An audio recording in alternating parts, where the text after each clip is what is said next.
পাচার হতে গিয়ে উদ্ধার ভালুক শাবক। পুরুলিয়ার বাঘের আতঙ্কে আর মইপিঠে বাঘের পায়ের ছাপ। বাঘবন্দি খেলার মাঝে বেলঘড়িয়া এক্সপ্রেসওয়ে থেকে ভালুক উদ্ধার। ভালুকটিকে খাঁচাবন্দি করে নিয়ে গেছে বন দফতর। পুলিশের চোখে ধুলো দিতে মাদক পাচারে কেরিয়ার হিসেবে ব্যবহার করা হচ্ছে মহিলাদের। আর মহিলাদের হাতিয়ার করে শিলিগুড়ি করিডোর দিয়ে মাদক পাচারের পরিকল্পনা পাচারকারীদের। কিন্তু সেই পরিকল্পনা ভেস্তে দিল পুলিশ। শিলিগুড়িতে পুলিশ ও স্পেশাল অপারেশন গ্রুপের যৌথ দুটি পৃথক অভিযানে 3 মহিলা সহ গ্রেফতার 6 জন পাচারকারী। উদ্ধার 1.5 কোটির মাদক। ঘটনায় চাঞ্চল্য ছড়িয়েছে শহরে। মহিলাদের মাদক পাচারে ও মাদক বিক্রিতে ব্যবহার করায় উদ্বেগে পুলিশ প্রশাসন। গাড়ির ধাক্কায় গুরুতর জখম এক পূর্ণবয়স্ক চিতাবাঘ। শিলিগুড়ি মহকুমার বাগডোগরা জাতীয় সড়কের কাছে চাঁদমোড়ের কাছে এই দুর্ঘটনা ঘটে। বাগডোগরা থেকে ঘোষপুকুরের দিকে আসা একটি গাড়িতে ধাক্কা লেগেই গুরুতর জখম হয় চিতাবাঘটি। খবর পেয়েই ঘটনাস্থলে আসে ঘোষপুকুর বন দফতরের কর্মীরা। গাঁজা পাচার করতে এসে হাতে নাতে ধরা পড়ল 3 ব্যক্তি। ঘটনাটি ঘটেছে দক্ষিণ 24 পরগনার জীবনতলা থানার ঘুটিয়ারি শরীফ ফাঁড়ি স্টেশন রোড দেওয়ানপাড়া এলাকায়। বৃহস্পতিবার রাতেই ঘুটিয়ারি শরীফ ফাঁড়ির পুলিশ খবর পেয়ে ওই এলাকায় তল্লাশি চালিয়ে মহাদেব বর্মন, কৃষ্ণ বর্মন ও নিশিকান্ত বৈদ্যর কাছ থেকে 32 কেজি 425 গ্রাম নগদ 2286 টাকা উদ্ধার করে। এই ঘটনায় পুলিশ 3 জনকে গ্রেফতার করেছে।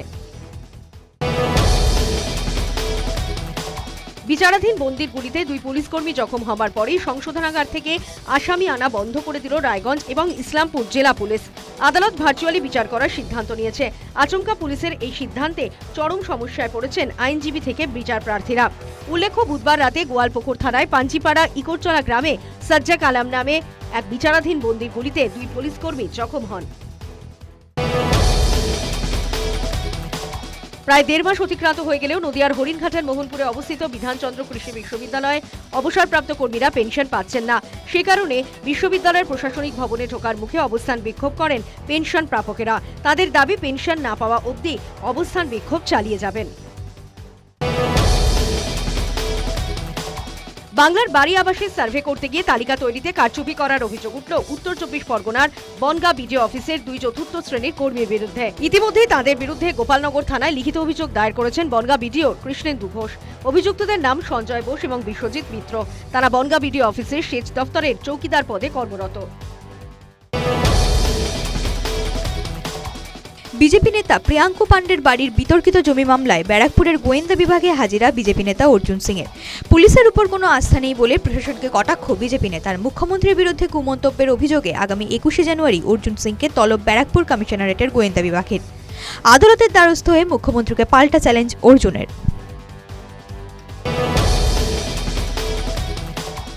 দক্ষিণ কলকাতার বিস্তীর্ণ অংশে পানীয় জল সরবরাহ বন্ধের নির্দেশিকা। আগামী 18ই জানুয়ারি সকাল 9টা থেকে জল সরবরাহ বন্ধের কথা জানায় পুরসভা। 19শে জানুয়ারি সকাল থেকে জল পরিষেবা স্বাভাবিক হবে। গার্ডেন রিচ জল প্রকল্প এলাকায় মেরামতির জন্যই এই সিদ্ধান্ত পুরসভার। পুরসভার 8, 9, 10, 11, 12, 13, 14, 15, 16 নম্বর বড় এলাকায় জল সরবরাহ বন্ধ থাকবে বলে খবর। ফের ভিন রাজ্য থেকে আসা 1.5 কোটি টাকা বাজার মূল্যে নিষিদ্ধ মাদক মিশ্রিত কাপ সিরাপ সহ 2টি ট্রাক আটক করল বেঙ্গল এসটিএফ এর টিম। এই ঘটনায় গ্রেফতার 3 জন। ধৃতদের বিরুদ্ধে চাকদহ থানায় এনডিপিএস আইনে মামলা রুজু করা হয়েছে।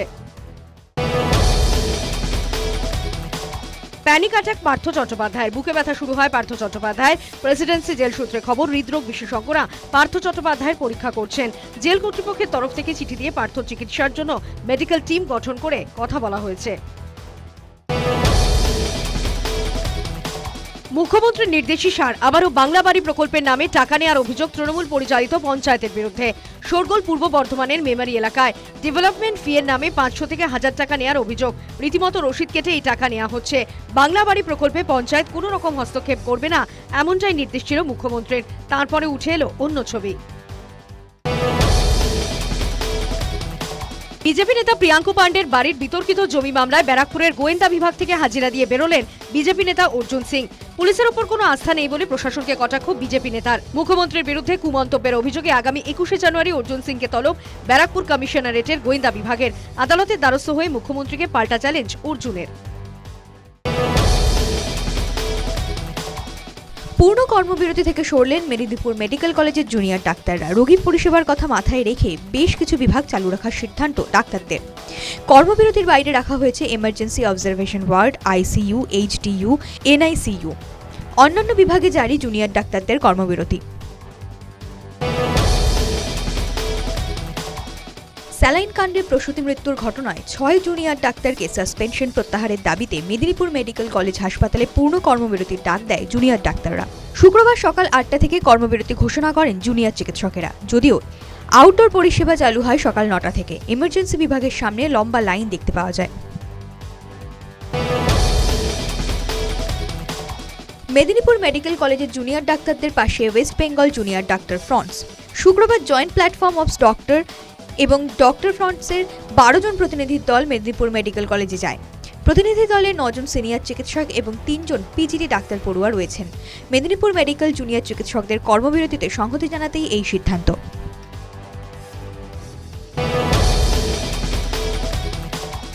আসানসোলে হরিণের শিং ও বনরুইয়ের আঁশ সহ 2 পাচারকারীকে গ্রেফতার করল বন দফতর। গোপন সূত্রে খবর পেয়ে আসানসোলের কুলটি থানার চলবলপুর এলাকার হানা দিয়ে 2 পাচারকারীকে ধরে বন দফতর। ধৃতদের কাছ থেকে সম্বর হরিণের 11টি শিং ও 7টি বনরুইয়ের আঁশ উদ্ধার করে বন দফতর। শুক্রবার 2 পাচারকারীকে আসানসোল আদালতে পেশ করে পুলিশ।